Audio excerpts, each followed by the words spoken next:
قال يا شيخ عبد الرب قد نلت الشهادة من أجل تقرير المصير، فما جزى من مات كي تحيا بلاده إلا وفى ما له نظير. يا شيخ عبد الرب قد نلت الشهادة من أجل تقرير المصير، فما جزى من مات كي تحيا بلاده إلا وفى ما له نظير. ويذكره تاريخنا عبر امتداده وإحنا على دربه نسير.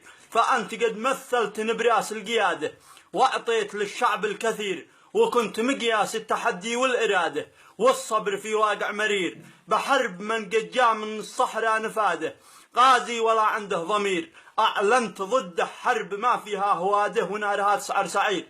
يشهد لك القيسي وسلطان العرادة والمقدشي شاهد خبير، وإحنا وكل الشعب نشهد لك شهادة يا مقدمي يوم النفير.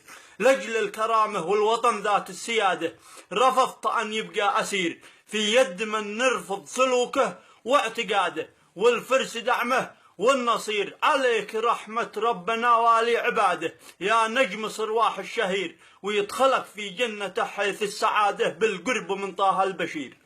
القبلي عباد العوجري القيفي. قال يا شيخ